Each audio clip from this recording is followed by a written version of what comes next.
Looking ahead to high school and some of the many challenges you might face, one that may seem minor and/or not even be on your radar is hacking. We're not talking about coughing or being a terrible golfer. We're talking about getting into computers or technology systems illegally and having to face the consequences. Before your teacher talks to you about how hacking happens and why it's against the law, Jacob, a sophomore in high school, has a story to tell you about what happened to him when he made the choice to hack. He hopes you listen, think seriously about what he has to say, and, if you're smart and a leader, not even think about making the same mistake he made. Hey guys, I've always been an exceptional student with a high GPA and a knack for computer skills.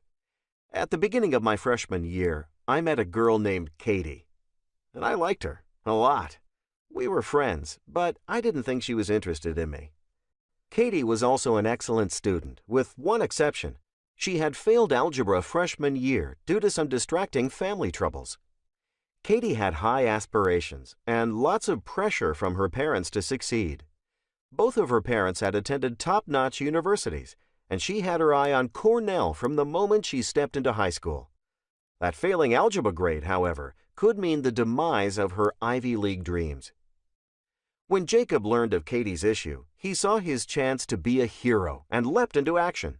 He told her he could change her grade by hacking into the school's grading system.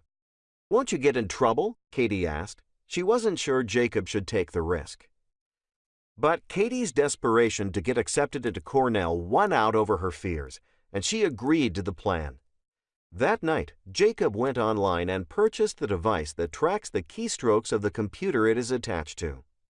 Using his computer skills, Jacob's plan was simple enough.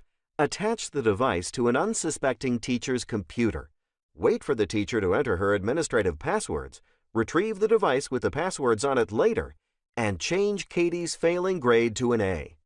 He thought that maybe if he fixed Katie's problem, it would help her to notice him the way he noticed her. A few days later, Jacob had learned how to use the device, and it was time to put his plan into action. It was a Thursday in the middle of February, and Jacob's computer of choice belonged to his English teacher, Ms. Clements. He knew she normally took a 30-minute lunch break, and this was his window to enter her classroom and secure the device to her desktop. He waited nearby, doing his best to appear innocent and unassuming. Once Ms. Clements left with her purse slung over her shoulder, signaling her sustained absence, he entered the room. Jacob strode purposefully to her computer, and with little hesitation attached the device. He exited swiftly, checking that no one had seen him leave. Once he was a safe distance away from the scene of his crime, he waited nervously for the end of the day when he would have his chance to retrieve the device. The final bell rang, and Jacob executed the final risky step of his plan. He retrieved the device from Ms. Clements' computer while she was temporarily away from her classroom. He was in more of a hurry this time, more nervous than before since he had only a minute or two to complete the task. Jacob left as quickly as he'd come, sliding around the corner of the hall just as Ms. Clements approached her room. Jacob returned home with his heart still racing from the adrenaline, his mission a success. He immediately raced up to his room where he triumphantly retrieved the secret passwords from the device, entered them into the login page of the grading system, and changed Katie's algebra grade from an F to an A. Jacob couldn't have been happier. Katie was so grateful to him, and he felt like an action hero, breaking the rules in the name of love.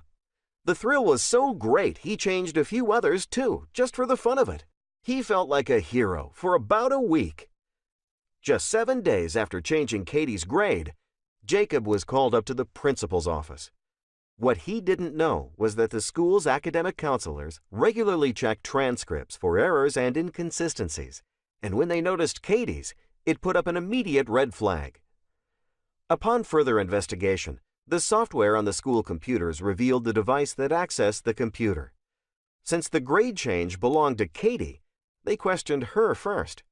She quickly broke down in tears, and fearful that she would lose any chance at attending an Ivy League school, told them it had been Jacob's idea and doing. When Jacob was asked by the principal if he had tampered with Katie's grades, Jacob panicked and denied it. However, with Katie's admission of Jacob's guilt, the school was able to acquire a warrant to search his personal computer, on which they found evidence of the stolen passwords. Jacob was arrested for tampering with what was technically a government computer, a felony offense. His family retrieved him from jail on $15,000 bail. He was able to negotiate, based on his minor status, to pay the school $5,000 in reparations, along with committing to 300 hours of community service on a year-long probation. All Jacob wanted was to impress a girl and be seen as a hero.